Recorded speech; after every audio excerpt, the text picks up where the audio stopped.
आजको यस भिडियोमा हामी कक्षा 12 को एकाउन्टबाट न्यू सिलेबस अन्तर्गत फर्स्ट च्याप्टर यानी कि कम्पनी फर्मेसन भन्ने जुन हाम्रो थ्योरेटिकल च्याप्टर रहेको छ त्यहाँबाट हामी यस भिडियोमा चाहिँ इन डिटेल सबै टपिकहरु डिस्कस गर्ने छौं र विगतको एनईबी को पास क्वेशन हेर्नुहुन्छ भने यो च्याप्टरबाट चाहिँ हरेक वर्ष हामीलाई थ्योरेटिकल क्वेशन सोधेकै छ।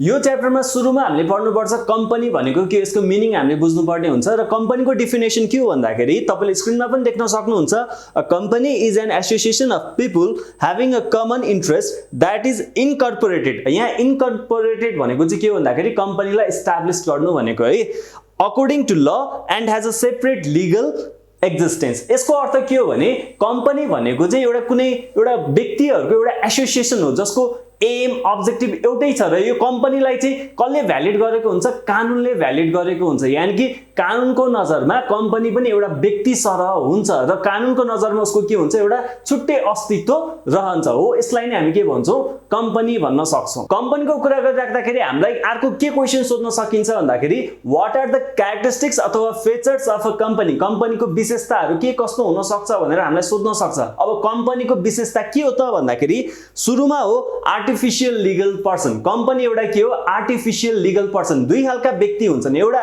नेचुरल प्राकृतिक, अर्को चाहिँ के हुन्छ लीगल कानुनले बनाएको है। र यो कम्पनी पनि एउटा व्यक्ति सरहको यसले मान्यता पाएको छ तर यसलाई हामी के भन्छौं, artificial legal person. Natural person हैन कि लीगल पर्सन, तर आर्टिफिशियल लीगल पर्सन भनेर चाहिँ हामी एउटा कम्पनीलाई रिकग्नाइज गर्छौं। अर्को पोइन्ट के रहेको छ, कमनसिल। जस्तो एउटा कुनै नेचुरल पर्सन, जस्तो तपाई हामी जस्तो नेचुरल पर्सनले कहीं डिल गर्दैछौं, कन्ट्र्याक्ट गर्दैछौं अनि हामी के गर्छौं, औठा लगाउँछौं, छाप लगाउँछौं, त्यसपछि सिग्नेचर गर्छौं होला हो। त्यस्तै कम्पनी त एउटा आर्टिफिशियल पर्सन हो नि त हो। कम्पनीको सट्टामा चाहिँ उले सिग्नेचरको सट्टामा के युज गरिरहेको हुन्छ, उसको कमन सिल युज गरिरहेको हुन्छ है। र अर्को छ ट्रान्सफरेबिलिटी अफ शेयर्स। अब कम्पनीमा के हुन्छ भने त्यहाँका शेयर धनीले चाहिँ कम्पनीमा जुन लगानी गरेकोलाई हामी के भन्छौं, शेयर भन्छौं है। जस्तो एउटा कुनै व्यक्तिले चाहिँ एउटा कुनै कम्पनीमा लगानी गरेको छ भने त्यसलाई शेयर हालेको अथवा शेयरमा इन्भेस्ट गरेको, फलानु कम्पनीको शेयरमा इन्भेस्ट गरेको भन्ने बुझिन्छ। अब त्यो शेयर चाहिँ कम्पनीबाट फिर्ता हुँदैन के हुन्छ भने त्यो शेयर चाहिँ जस्तो मसँग कुनै एउटा कम्पनीको शेयर छ भने त्यो शेयर चाहिँ मैले अर्को व्यक्तिको नाममा के गर्न सक्छु, ट्रान्सफर गर्न सक्छु है, ट्रान्सफर गर्न सकिन्छ। त्यसैगरी अर्को पोइन्ट रहेको छ separation of ownership and management. कम्पनीको एउटा विशेषता के हो भने कम्पनीमा चाहिँ एउटा म्यानेजमेन्ट हुन्छ, एउटा ओनर्सहरुको ग्रुप हुन्छ है। म्यानेजमेन्ट भनेको चाहिँ म्यानेजरहरुले चलाउने हो। म्यानेजमेन्टले के गर्छ, कम्पनीलाई डे टु डे एक्टिभिटिजमा उनीहरु इन्भल्भ हुन्छन् र कम्पनीलाई चलाएर प्रॉफिट निकाल्ने हो। तर ओनरशिप भनेको चाहिँ त्यहाँको लगानीकर्ताहरु हुन्छन् है। र कम्पनीको विशेषता के हो भने ओनरशिप छुट्टै हुन्छन्, म्यानेजमेन्ट छुट्टै हुन्छ। जसले ओन गरिरहेको छ उनै म्यानेजमेन्टमा हुनुपर्छ भन्ने कम्पल्सरी चाहिँ हुँदैन है। र अर्को के छ लिमिटेड लायबिलिटी। कम्पनीमा लगानी गरिसकेपछि मानिलियो तपाईले एउटा प्राइभेट कम्पनी खोल्नुभयो अथवा कुनै एउटा कम्पनी खोल्नु भएको छ भने तपाई कुनै पब्लिक कम्पनीको शेयर होल्डर हुनुहुन्छ भने भोलि त्यो कम्पनी टाट पल्ट्यो, त्यो कम्पनीले कहीं लोन लिएको थियो होला तिर्न सकेन। अब त्यो अवस्थामा के हुन्छ भने तपाईले आफ्नो पर्सनल प्रपर्टी बेचेर त्यो कम्पनीको लोन तिर्नु पर्दैन के भनेपछि कम्पनीको दायित्व के छ, लिमिटेड छ, देयर इज लिमिटेड लायबिलिटी। र अर्को छ परपेचुअल एक्जिस्टेन्स। परपेचुअल भनेको जसको आयु सीमित छैन। जस्तो एउटा कुकुर बिरालो हेर्नुहुन्छ भने उसको सर्टेन एउटा लाइफ हुन्छ, एउटा एज हुन्छ, मान्छेको पनि एउटा एज हुन्छ, हरेक कुराको एउटा एज हुन्छ के। तर कम्पनीको चाहिँ पहिले यो कम्पनीको आयु यति वर्ष हो भनेर तोकिएको हुँदैन। कम्पनीको आयु भनेको 100 200 300 जति वर्ष पनि हुन सक्छ। जबसम्म कम्पनी चलिरहेको छ उसको आयु त्यही अनुसार लम्बिदै गइरहेको हुन्छ। सो कुनै पनि पार्टिकुलर ठ्याक्कै यति नै वर्ष हो कम्पनीको आयु भन्ने हुँदैन। सो कम्पनीको एउटा विशेषता के पनि हो, परपेचुअल एक्जिस्टेन्स। अब कम्पनीलाई विभाजन गर्दाखेरि simply there are two types of company. एउटा हो प्राइभेट कम्पनी, अर्को हो पब्लिक कम्पनी। अब सुरुमा कुरा गरौँ के हो त प्राइभेट कम्पनी भनेको है। जस्तो प्राइभेट कम्पनीलाई चाहिँ हामीले डिफाइन गर्दाखेरि अथवा यसको विशेषताहरू के हुन सक्छ भन्दाखेरि formulated by a single person अथवा formation by a single person. एउटा सिंगल व्यक्तिले पनि प्राइभेट कम्पनी स्थापना गर्न सक्छ है। अब एकजनाले मात्रै गर्नुपर्छ भन्ने छैन हैन, तर के हुन सक्छ एकजनाले पनि खोल्न सक्छ भन्ने चाहिँ एउटा प्राइभेट कम्पनीको विशेषता हो। अर्को के छ, no need to issue prospectus. अब प्रोस्पेक्टस भने चाहिँ के हो भन्दाखेरि अलि पछाडि हामी फेरि पढ्छौँ, यही भिडियोमा पढ्छौँ main document of a company भन्नेमा त्यहाँ प्रोस्पेक्टस भनेको के हो इन डिटेलमा यही भिडियोमै पढ्छौँ। तर यहाँ चाहिँ हामीले के बुझ्नु पर्यो भने प्रोस्पेक्टस भनेको एउटा पब्लिक कम्पनीले चाहिँ यो पब्लिकहरूलाई हाम्रो कम्पनीमा सेयर हाल्नुस् अथवा लगानी गर्नुस् भनेर जुन एउटा डकुमेन्ट रिटन डकुमेन्ट तयार पारेको हुन्छ, पब्लिस गरेको हुन्छ, त्यो इन्भिटेसन गरेको त्यो लेटरलाई चाहिँ प्रोस्पेक्टस भनिन्छ। र प्राइभेट कम्पनीले यसरी प्रोस्पेक्टस जारी गर्दैन। तपाईले सिम्पली यहाँ के बुझ्न सक्नुहुन्छ, प्राइभेट कम्पनीले प्रोस्पेक्टस जारी गर्दैन है। अर्को छ the maximum number of share holders is can not exceed 50 भनेको प्राइभेट कम्पनी हो भने त्यहाँको शेयर धनीहरूको संख्या चाहिँ 50 जना भन्दा बढी क्रस हुनु भएन। म्याक्सिमम नम्बर कति हुनु पर्यो, 50 जना हुनु पर्यो है। त्यसैगरी अर्को छ transfer of shares is restricted from one person to another. जसरी पब्लिक कम्पनीमा चाहिँ सजिलैसँग आफ्नो जुन कुनै कम्पनीमा मैले लगानी गरेको छु भने त्यहाँको शेयर सजिलै मैले के गर्न सक्छु, ट्रान्सफर गर्न सक्छु, अर्कोलाई बेच्दिन सक्छु। तर प्राइभेट कम्पनीमा चाहिँ त्यहाँ रेस्ट्रिक्सनहरू हुन सक्छ। सजिलै मैले आफ्नो नाममा भएको कुनै प्राइभेट कम्पनीको शेयर चाहिँ अर्को व्यक्तिको नाममा फ्रीली मैले ट्रान्सफर चाहिँ गर्न नपाउने अवस्था हुन सक्छ। अब प्राइभेट कम्पनी त हो, अर्को टाइप्स के हो, पब्लिक कम्पनी। र पब्लिक कम्पनीलाई चाहिँ हाम्रो कम्पनी एक्ट यानी कि हाम्रो कम्पनी एक्ट ऐनले चाहिँ कसरी डिफाइन गरेको छ भन्दाखेरि a company which is not a private company is a public company. त्यस्तो कम्पनी जुन चाहिँ प्राइभेट कम्पनी हैन तिनीहरु नै के हो, पब्लिक कम्पनी हो भनेर सिम्पल भाषामा डिफाइन गरेको छ नेपाल कम्पनी एक्टले है। र अब यो पब्लिक कम्पनीको कुरा गरिराख्दाखेरि हामीले यसलाई कसरी डिफाइन गर्न सक्छौं अथवा यसको विशेषताहरू के हुन सक्छन् त भन्दाखेरि इट नीड्स एटलिस्ट 7 पर्सन्स भनेको कुनै पनि पब्लिक कम्पनी स्थापना गर्नु छ भने कम्तीमा पनि सुरुमा कति जना चाहियो, 7 जना चाहियो। यता प्राइभेट कम्पनीमा 1 जनाले खोल्न पाउँथ्यो भने पब्लिक कम्पनीमा थोरैमा पनि कति जना चाहियो, 7 जना चाहियो है। त्यसैगरी the maximum number of share holders is not limited. यसको अर्थ जस्तो प्राइभेट कम्पनीको केसमा चाहिँ अघि हामीले के भन्यो, 50 जना भन्दा बढी शेयर धनी हुन पाउँदैन भनेको थियो है प्राइभेट कम्पनीको केसमा। तर पब्लिक कम्पनीको केसमा चाहिँ म्याक्सिमम नम्बर जति पनि हुन सक्छ, लाखौं जना शेयर धनी पनि हुन सक्छ है। जस्तो हाम्रो यहाँ क वर्गको अथवा यो जुन वाणिज्य बैंकहरू छन् नि, यी वाणिज्य बैंकहरू सबै के हो, नेपालको केसमा पब्लिक कम्पनी हो। त्यहाँ शेयर धनीको संख्या के हुन्छ, हजारौं लाखौंमा हुन सक्छ। अर्को छ share holders can transfer their ownership freely. जस्तो प्राइभेट कम्पनीमा चाहिँ सजिलैसँग शेयर अरूको नाममा ट्रान्सफर गर्न प्रब्लम हुन्छ, रेस्ट्रिक्सनहरू हुन सक्छ भने पब्लिक कम्पनीको केसमा चाहिँ कुनै पनि शेयर धनीले आफूसँग भएको फलानु कुनै पब्लिक कम्पनीको शेयर चाहिँ अर्को व्यक्तिको नाममा सजिलैसँग के गर्न सक्छ, ट्रान्सफर गर्न सक्छ अथवा सजिलैसँग बेच्न सक्छ है। Compare to private company, public कम्पनीमा के हुन्छ, एकदम फ्रीली उले शेयर ट्रान्सफर गर्न सक्छ अथवा बेच्न सक्छ भनौं है। अर्को छ it can invite the general public to subscription of its shares. अब पब्लिक कम्पनीले चाहिँ के गर्न पाउँछ त भन्दाखेरि सर्वसाधारणलाई हाम्रो कम्पनीमा लगानी गर्नुस् है भनेर उले इन्भाइट गर्न सक्छ। र अर्को पोइन्ट छ it can issue debenture as a loan capital. जस्तो पब्लिकसँग लोन पनि उठाउन सक्छ ऋण पत्र जारी गरेर, यानी कि डिबेन्चर इस्यु गरेर पब्लिकबाट लोन पनि उठाउन सक्छ पब्लिक कम्पनीले। तर प्राइभेट कम्पनीले चाहिँ त्यसरी पब्लिकबाट लोन लिन पाउँदैन है,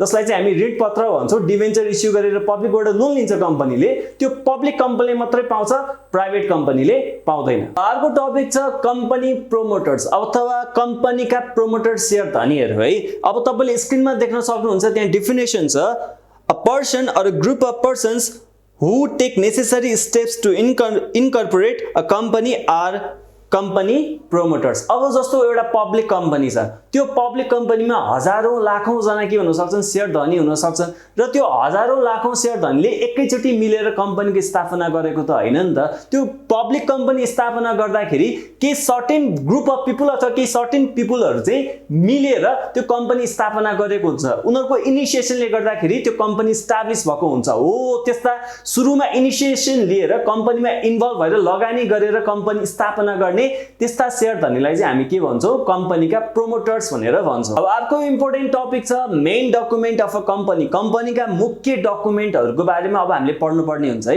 र यहाँ चाहिँ मेनली हामीले तीनवटा कुरा पढ्नुपर्ने हुन्छ। एउटा हुन्छ मेमोरेन्डम अफ एसोसिएसन जसलाई हामी एमओए भन्न सक्छौं। अर्को छ आर्टिकल्स अफ एसोसिएसन जसलाई हामी एओए पनि भन्न सक्छौं। र अर्को छ प्रोस्पेक्टस। अब मेमोरेन्डम अफ एसोसिएसनलाई चाहिँ नेपालीमा भनिन्छ प्रबन्ध पत्र र आर्टिकल्स अफ एसोसिएसनलाई हामी नेपालीमा भन्छौँ नियमावली। सुरुमा कुरा गरौँ प्रबन्ध पत्र यानि कि मेमोरेन्डम अफ एसोसिएसन। अब यसलाई कसरी डिफाइन गर्ने त भन्दाखेरि यसलाई तपाईले भन्न सक्नुहुन्छ यो कम्पनीको एउटा मेन डकुमेन्ट हो। बिना प्रबन्ध पत्र तपाईले कम्पनी रजिस्टर कार्यालयमा गएर कम्पनी दर्ता गराउनै सक्नुहुन्न। जस्तो तपाई त आज विद्यार्थी हुनुहुन्छ, भोलि तपाई एउटा बिजनेसम्यान अथवा एउटा एन्टरप्रेन्योर बन्ने सोच राख्नुहुन्छ भने भविष्यमा तपाईलाई यो कन्सेप्ट यी कुराहरू यी इन्फर्मेसनहरू चाहिँ तपाईलाई चाहिन्छन् है। जस्तो तपाईले एउटा कुनै प्राइभेट कम्पनी अथवा पब्लिक कम्पनी दर्ता गराउँदै हुनुहुन्छ भने सुरुमा तपाईसँग प्रबन्ध पत्र चाहिँ हुनै पर्छ। अब त्यो प्रबन्ध पत्र भनेको के हो त अथवा मेमोरेन्डम अफ एसोसिएसन MOA भनेको के हो त भन्दाखेरि यसलाई तपाईले डिफाइन गर्न सक्नुहुन्छ। It is the main document of a company.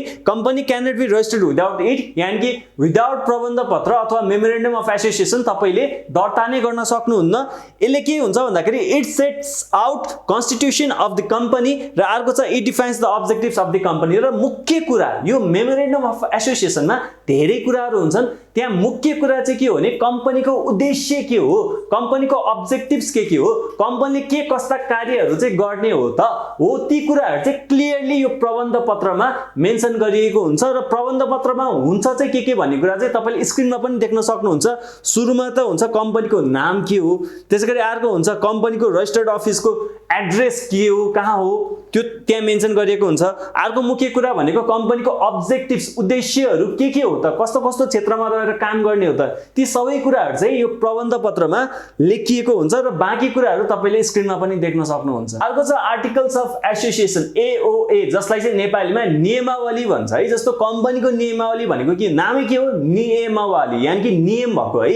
अब यो नियमावली अथवा आर्टिकल्स अफ एसोसिएसन भनेको चाहिँ के हो भने कम्पनीलाई त चलाउनु छ नि त, कम्पनी चलाउनको लागि त्यहाँ केही रुल्स एन्ड रेगुलेसनहरू हुनुपर्छ। हो त्यस्ता रुल्स एन्ड रेगुलेसन चाहिँ यो AOA यानि कि नियमावली यानि कि आर्टिकल्स अफ एसोसिएसनमा मेन्सन गरिएको हुन्छ। र अब यसलाई कसरी एक्सप्लेन गर्ने त भन्दाखेरि it is rules and regulation to govern the company. कम्पनीलाई चलाउनको लागि चाहिने रुल्स एन्ड रेगुलेसन भनेको के हो, यो नियमावली हो।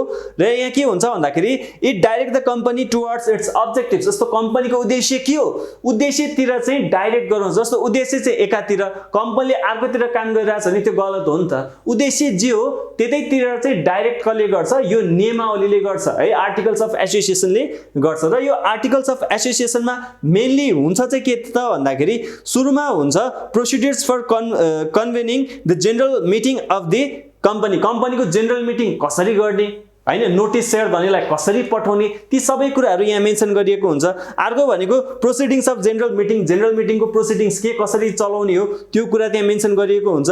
अर्को त्यहाँ हुन्छ number of directors, provision of alternate directors अथवा डाइरेक्टर्स कतिजना राख्ने हो हाम्रो कम्पनीमा, ती कुराहरू पनि त्यहाँ मेन्सन गरिएको हुन्छ। र त्यो सँगसँगै अरू विभिन्न प्रावधानहरू पनि यहाँ मेन्सन गरिएको हुन्छ।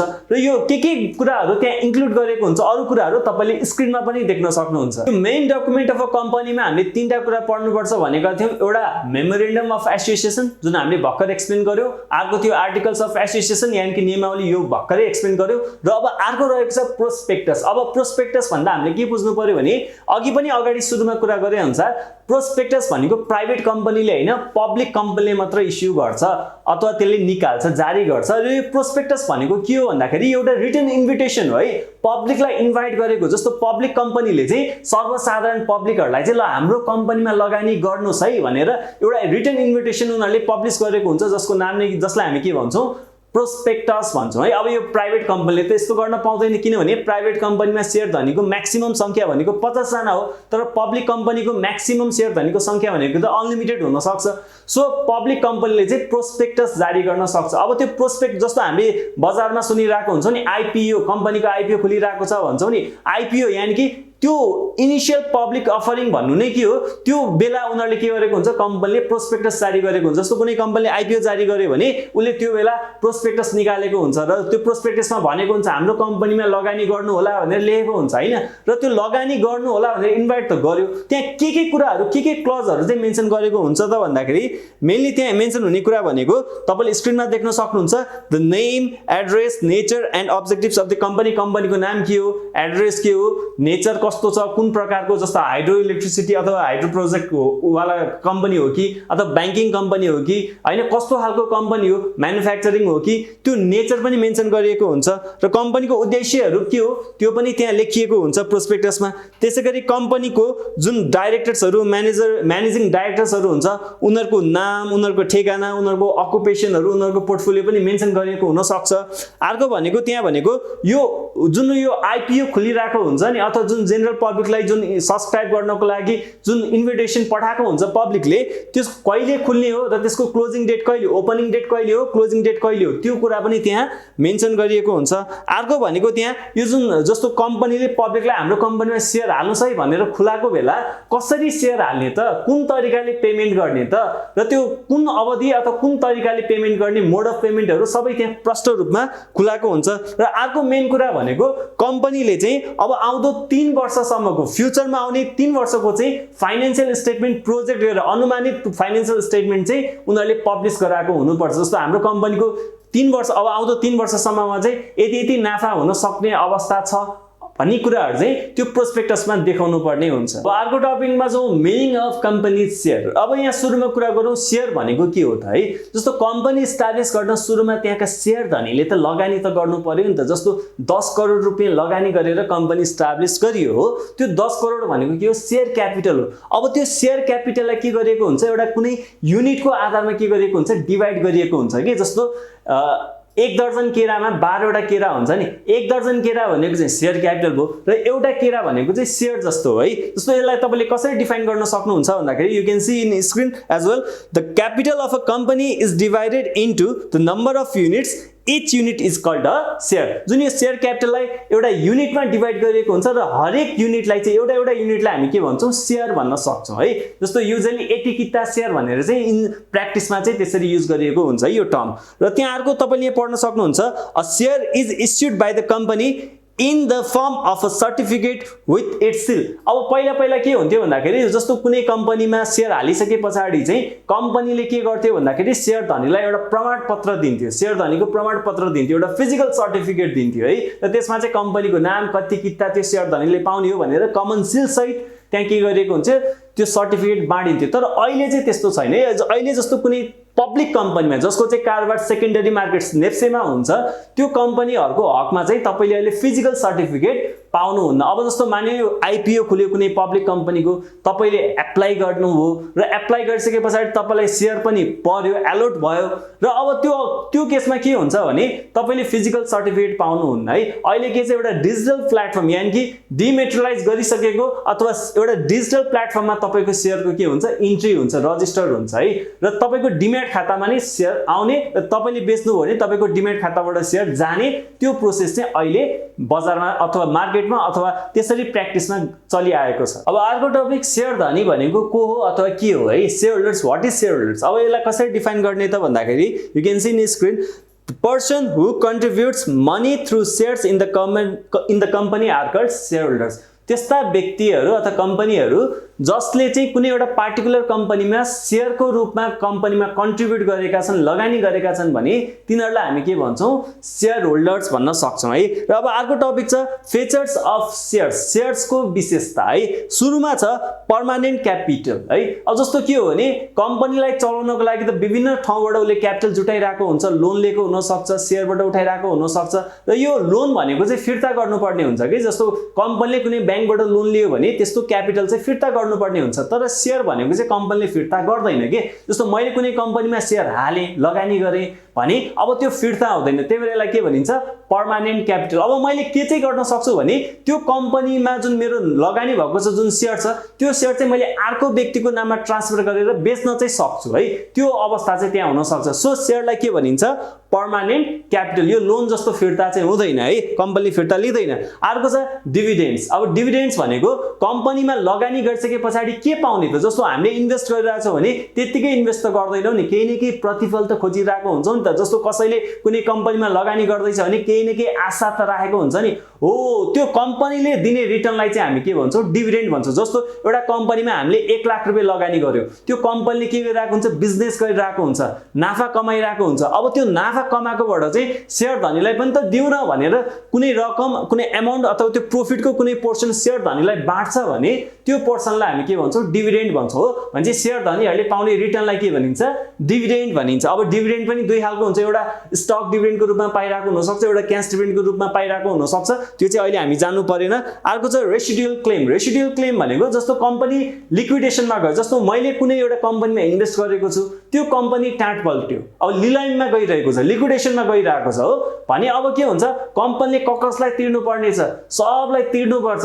अनि लास्टमा कुनै अमाउन्ट रह्यो भने त्यो अमाउन्ट बल्ल शेयर धनीले पाउने है। कम्पनी डुब्दैछ, लिक्विडेसनमा जाँदैछ, टाट पल्टिँदैछ भने शेयर धनीले लास्टमा मात्रै पाउँछन्, हिसाब किताब गरेर लास्टमा रह्यो भने अनि बल्ल शेयर धनीले पाउने हो है। रेसिडुअल क्लेम भनेको त्यही हो है, बाँकी रहेको मात्रै पाउने।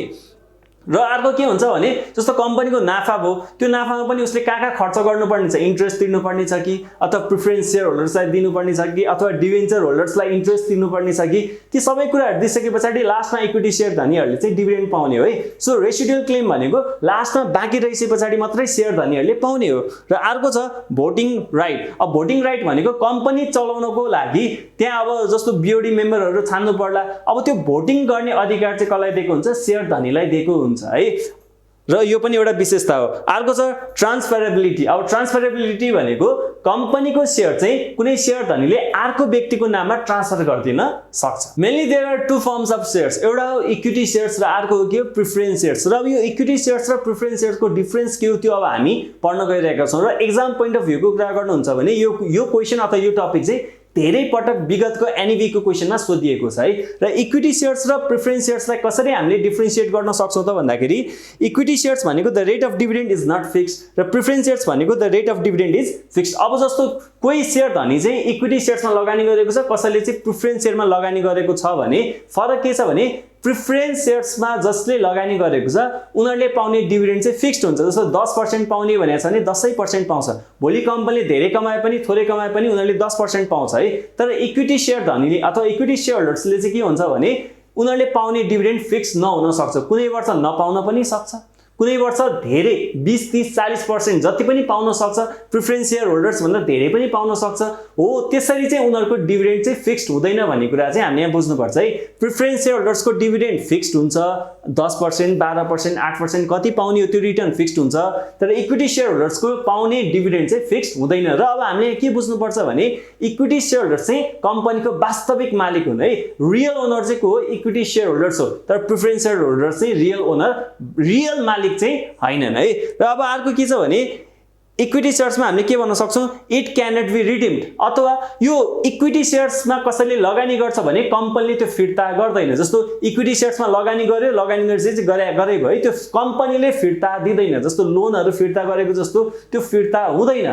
र अब यतापट्टि प्रिफरेन्स शेयरको केसमा चाहिँ कन्डिसन अनुसार, जस्तो प्रिफरेन्स शेयर इस्यु गर्दाखेरि कन्डिसन के छ फिर्ता हुने हो कि होइन, त्यहाँ फिर्ता हुने प्रावधान पनि हुन सक्छ, रिडिमेबल शेयर्सहरू पनि हुन सक्छ भने चाहिँ प्रिफरेन्स शेयर भनेको फिर्ता हुन पनि सक्छ, तर इक्विटी शेयर्स भनेको कहिले पनि फिर्ता हुँदैन है। र अर्को भनेको share holders have voting right. Equity share होल्डर्सहरूसँग चाहिँ भोट गर्ने अधिकार हुन्छ। कम्पनीमा जुन भोटिङ गर्ने अवस्थामा इक्विटी शेयर होल्डर्सले भोटिङ गर्न पाउँछन्, तर प्रिफरेन्स शेयर होल्डर्सले चाहिँ भोटिङ नगर्न पनि अथवा पाउन नसक्छन् है, युजुअली पाइरहेको चाहिँ हुँदैनन् है। र अब अर्को टपिक छ types of preference share. Preference शेयरको टाइप्सहरू के कस्ता छन् अथवा प्रिफरेन्स शेयरलाई कसरी क्याटेगोराइज गर्न सकिन्छ। प्रिफरेन्स शेयरलाई धेरै तरिकाले हामीले क्याटेगोराइज गर्न सक्छौँ। सुरुमा छ cumulative and non cumulative preference shares है। अब क्युमुलेटिभ र नन क्युमुलेटिभ गरी प्रिफरेन्स शेयरलाई डिभाइड गर्न सकिन्छ। क्युमुलेटिभ भने के हो, नन क्युमुलेटिभ भने के हो बुझौँ है।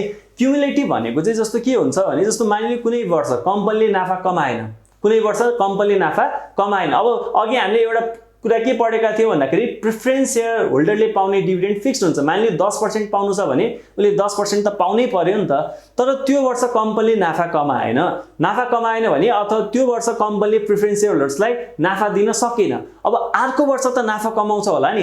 अर्को वर्ष नाफा कमाउँदाखेरि अघिल्लो वर्ष प्रिफरेन्स शेयर होल्डर्सलाई दिन पाएको थिएन नि, अघिल्लो वर्षको समेत जोडेर यो वर्ष दिने प्रावधान छ अथवा त्यसरी प्रिफरेन्स शेयर होल्डरलाई डिभिडेन्ड दिन्छ भने त्यो क्युमुलेटिभ भनेको अगाडि लागि अघिल्लो वर्षहरुमा नदिएको डिभिडेन्ड पनि जोडेर कमाएको बेला कमाएको वर्ष चाहिँ बाँडिन्छ भने त्यो क्युमुलेटिभ हो। अब non cumulative preference share holders भनेको अथवा तिनीहरु चाहिँ यस्ता शेयर धनी हुन् कि अघिल्लो वर्ष कम्पनीले नाफा कमाएको थिएन, त्यही भएर बाँडेन। यो वर्ष चाहिँ कमाइ भयो भने यो वर्षको मात्र, यो वर्ष 10% हो भने 10% मात्रै डिभिडेन्ड बाँड्छ भने त्यस्ता खालका प्रिफरेन्स शेयर होल्डर्सलाई चाहिँ हामी के भन्छौं? Non cumulative preference share holders. अब क्युमुलेटिभ भनेको चाहिँ अघिल्लो वर्षको पनि पाउने र नन क्युमुलेटिभ भनेको यो वर्षको मात्रै उनीहरुले क्लेम गर्न पाउने त्यस्तो शेयर धनीलाई हामी के भन्छौं? क्युमुलेटिभ र non cumulative preference share holders. अर्को छ रिडिमेबल र नन रिडिमेबल। रिडिमेबल भनेको फिर्ता हुने, नन रिडिमेबल भनेको फिर्ता नहुने। अब यो रिडिमेबल प्रिफरेन्स शेयर हो कि नन रिडिमेबल प्रिफरेन्स शेयर हो त्यो कसरी छुट्याउने त भन्दाखेरि कम्पनीले प्रिफरेन्स शेयर जारी गर्दाखेरि पहिले त्यो कुरा खुलाएको हुन्छ। कम्पनीले खुलाइरहेको शेयर भनेको फिर्ता हुने रिडिमेबल हो कि फिर्ता नहुने नन रिडिमेबल हो, त्यो पहिले क्लजहरु चाहिँ खुलाएको हुन्छ है। र अर्को छ पार्टिसिपेटिङ एन्ड नन पार्टिसिपेटिङ। अब पार्टिसिपेटिङ एउटा प्रिफरेन्स शेयर्स एक खालको हुन्छ, अर्को हुन्छ नन पार्टिसिपेटिङ। अब यो भने चाहिँ के भने जस्तो कुनै वर्ष कम्पनीले त्यो नर्मल भन्दा पनि एक्सेसिभ एकदम ज्यादा कमायो। अब एकदम ज्यादा कमाएको बेला प्रिफरेन्स शेयर होल्डर्सलाई चाहिँ जस्तो पहिला तोकेको डिभिडेन्ड हुन्छ नि, जस्तो पहिला 15% तोकेको थियो भने त्यो भन्दा पनि एक्स्ट्रा दिने प्रावधानहरु छ कि त्यस्तो छ भने त्यसलाई भनिन्छ पार्टिसिपेटिङ प्रिफरेन्स शेयर्स है। अर्को छ नन पार्टिसिपेटिङ। कम्पनीले एकदमै ज्यादा कमाए पनि त्यो प्रिफरेन्स शेयर होल्डर्सहरुलाई चाहिँ पहिला जति फिक्स डिटरमाइन गरिएको डिभिडेन्ड रेट थियो त्यति मात्रै दिन्छ भने त्यसलाई भन्छ non participating preference share holders. र यहाँ अर्को कुरा के पनि हुन्छ भन्दाखेरि जस्तो कम्पनी लिक्विडेसनमा जाँदाखेरि कम्पनीको एसेट्सको भ्यालुएसन धेरै भयो, सम्पत्तिको भ्यालुएसन धेरै भयो भने पार्टिसिपेटिङ प्रिफरेन्स शेयर होल्डर्सले चाहिँ त्यो धेरै भएको कुरामा क्लेम गर्न पाउँछन्। तर नन पार्टिसिपेटिङ प्रिफरेन्स शेयर होल्डर्सले चाहिँ त्यो सम्पत्ति धेरै भ्यालुएसन भएको बेला क्लेम गर्न पाउँदैनन् है। र अर्को छ convertible and non convertible preference share holders. जस्तो कुनै प्रिफरेन्स शेयरलाई चाहिँ इक्विटी शेयरमा कन्भर्ट गर्ने प्रावधान छ अथवा कन्भर्ट गर्न सकिन्छ भने त्यस्तो प्रिफरेन्स शेयरलाई हामी कन्भर्टिबल प्रिफरेन्स शेयर भन्छौं। र यदि प्रिफरेन्स शेयरलाई कन्भर्ट गराउन मिल्दैन अथवा मिलाउने प्रावधान छैन भने, इक्विटी शेयर्समा कन्भर्ट गराउन सकिन्न भने त्यस्ता शेयर्सलाई चाहिँ अथवा त्यस्ता प्रिफरेन्स शेयर्सलाई हामी के भन्छौं? नन कन्भर्टिबल प्रिफरेन्स शेयर्स भन्न सक्छौं। हो यसरी चाहिँ हामी प्रिफरेन्स शेयरलाई क्याटेगोराइज गर्न सक्छौं। अब जो शेयर क्यापिटल भनेको कि अघि पनि हामीले कुरा गरेका थियौं, शेयर क्यापिटललाई कसरी डिफाइन गर्न सकिन्छ भन्दाखेरि the capital contributed by share holders of a company for its business operation is known as share capital. अब शेयर धनीहरुले जुन क्यापिटल कम्पनीमा इन्भेस्ट गरेका हुन्छन् त्यो बिजनेस गर्नको लागि त्यो क्यापिटललाई नै हामी के भन्छौं? शेयर क्यापिटल भन्न सक्छौं। शेयर धनीले लगानी गरेको रकमलाई नै सिम्पली हामी के भन्न सक्छौं? शेयर क्यापिटल भन्न सक्छौं है, कम्पनीको शेयर क्यापिटल। अब यहाँ क्यापिटलको कुरा गर्दाखेरि पनि धेरै खालका क्यापिटल हुन्छन् र त्यसलाई चाहिँ हामी वन बाइ वन डिस्कस गर्छौं है। जस्तो यहाँ चाहिँ हामीले authorize capital, issued capital, subscribe capital, called up capital, paid up capital र अनकल्ड क्यापिटल, यो 6 वटा क्याटेगोरीमा हामीले छुट्टै क्यापिटलका मिनिङहरु पढ्नुपर्ने हुन्छ। अब सुरुमा कुरा गरौँ अथराइज क्यापिटल। अथराइज क्यापिटललाई कसरी डिफाइन गर्ने त भन्दाखेरि यो भनेको चाहिँ के हो भन्दाखेरि the maximum amount of capital that a company is authorized to raise from the public by issuing share. जस्तो कम्पनीले चाहिँ शेयर निष्कासन गरेर मानिलियो 10 करोड रुपैयाँसम्म उठाउन पाउँछ, निष्कासन गरेर त्यति कलेक्ट गर्न पाउँछ पब्लिकबाट भने त्यो 10 करोड लिमिट हो नि त, म्याक्सिमम लिमिट हो नि त। हो त्यो म्याक्सिमम लिमिट जति चाहिँ उले शेयर भनेर उठाउन पाउँछ त्यसलाई नै भनिन्छ अथराइज्ड क्यापिटल। अर्को छ इस्युड क्यापिटल। अब इस्युड क्यापिटल भनेको चाहिँ के भन्दाखेरि यो भनेको चाहिँ पार्ट अफ अथराइज क्यापिटल हो। अथराइज क्यापिटल भित्रको एउटा पार्ट हो है। जस्तो अथराइज क्यापिटल 10 करोड छ भने इस्युड क्यापिटल भनेको 10 करोड भन्दा बेसी कहिले पनि हुँदैन है, यो अथराइज क्यापिटल भित्रको एउटा पोर्सन हो हैन। र यसलाई हामी के भन्न सक्छौं भन्दाखेरि it is offered to the public for a subscription including shares offered to the vendor for consideration other than cash. जस्तो कम्पनीले 10 करोड बराबरको चाहिँ शेयर निष्कासन गर्ने पाउने अथराइज पाएको छ भने त्यो अथराइज क्यापिटल हो। अब 10 करोड सम्मको अनुमति पाएको हो नि त, तर मानिलियो उसले 6 करोड बराबरको चाहिँ शेयर इस्यु गरेको छ भने त्यो 6 करोडलाई चाहिँ हामी के भन्छौं? इस्युड क्यापिटल भन्छ। अब पाउने चाहिँ 10 करोड सम्म हो, तर 6 करोड सम्म उले इस्यु गरेको छ भने त्यो 6 करोडलाई चाहिँ हामी के भन्छौं? इस्युड क्यापिटल भन्छौं। सो हामीले के बुझ्नु पर्यो? इस्युड क्यापिटल भनेको अथराइज क्यापिटलको एउटा पोर्सन हो अथवा अथराइज क्यापिटल भन्दा युजुअली थोरै हुन्छ, त्यो भन्दा म्याक्सिमम चाहिँ धेरै चाहिँ कहिले पनि हुँदैन। अर्को छ सब्सक्राइब क्यापिटल। अब सब्सक्राइब क्यापिटल भनेको चाहिँ के भन्दाखेरि it is the part of issued capital which is subscribe by the public. अब मानिलियौ कम्पनीले 6 करोड बराबरको शेयर निष्कासन गरेको थियो त्यसलाई हामी भन्छौँ इस्युड क्यापिटल हो। अब त्यो 6 करोड मध्ये पब्लिकले चाहिँ 5 करोडको लागि मात्रै आवेदन दिए अथवा एप्लाई गरे भने त्यो 5 करोडको लागि मात्रै सब्स्क्राइब भइदियो भने त्यसलाई हामी भन्छौँ सब्स्क्राइब क्यापिटल चाहिँ कम्पनीको 5 करोड मात्रै रहेछ भन्ने कुरा हामी बुझ्छौँ। सो यो सब्स्क्राइब क्यापिटल भनेको पनि इस्युड क्यापिटलको एउटा पार्ट हो र सब्स्क्राइब क्यापिटल इस्युड क्यापिटल भन्दा धेरै चाहिँ हुन सक्दैन। अर्को छ कल्ड अप क्यापिटल। अब कल्ड अप क्यापिटल भनेको सब्स्क्राइब क्यापिटलको एउटा पोर्सन हो है। जस्तो शेयर धनीहरूले चाहिँ के गरे, सब्स्क्राइब गरे, पब्लिकले के गर्यो, कम्पनीमा शेयर अलिकति हाले। अब के हुन्छ भने कम्पनीले चाहिँ कल गर्यो ल यति पैसा चाहिँ तिर्नुस् है भनेर माग गर्यो भने त्यसलाई चाहिँ हामी के भन्छौँ कल्ड अप क्यापिटल भन्छौँ है। र यो कल्ड अप क्यापिटल भनेको सब्स्क्राइब क्यापिटल भन्दा धेरै चाहिँ हुँदैन। अर्को छ पेड अप क्यापिटल। अब पेड अप क्यापिटल भनेको चाहिँ के हो भने जस्तो अघि हामीले कल्ड अप क्यापिटल भन्यो नि, मानिलियो कम्पनीले चाहिँ सब्स्क्राइब गरेको शेयर धनीहरूलाई अथवा शेयर होल्डर्सलाई चाहिँ ल 5 करोड तपाईहरुले तिर्नुपर्ने बेला आयो तिर्नुस् भनेर भनेको छ भने त्यो बेला मानिलियो 5 करोड मध्ये 4 करोड मात्रै उठ्यो, 1 करोडको चाहिँ शेयर धनीहरूले तिरेनन् अथवा पे गरेनन् भने त्यो 4 करोड उठेको छ भने त्यो 4 करोडलाई भनिन्छ कि पेड अफ क्यापिटल। जस्तो 5 करोड चाहिँ कल्ड गरेको थियो, मागेको थियो, तर उठ्यो कति 4 करोड भने चाहिँ त्यो 4 करोडलाई हामी के भन्छौँ पेड अफ क्यापिटल। र जुन त्यो नउठेको रकम छ नि, जस्तो 5 करोड कल्ड हुँदाखेरि पेड अफ चाहिँ जस्तो 4 करोड भयो भने 1 करोड जुन उठेको छैन त्यसलाई भनिन्छ कल्स इन एरियर। अर्को छ अनकल्ड क्यापिटल। जस्तो कम्पनीले कल गर्नै बाँकी छ भने त्यो क्यापिटललाई चाहिँ हामी के भन्छौँ अनकल्ड क्यापिटल। जस्तो एक किताको 100 रुपैयाँ, एप्लिकेसनमा 30 रुपैयाँ उठाइरहेको छ, एलोट्रेन्टमा 40 रुपैयाँ उठाइरहेको छ र 30 रुपैयाँ चाहिँ फर्स्ट एन्ड फाइनल कलमा उठाइरहेको छ भने जस्तो कम्पनीले चाहिँ फर्स्ट एन्ड फाइनल कलको उठाउनै बाँकी छ अथवा त्यो कल गर्नै बाँकी छ भने त्यसलाई भनिन्छ कि अनकल्ड क्यापिटल। यो च्याप्टर 1 कम्पनी फर्मेसनको नोट प्राप्त गर्नको लागि तपाईले डिस्क्रिप्सनमा भएको लिंक क्लिक गरेर पाउन सक्नुहुन्छ।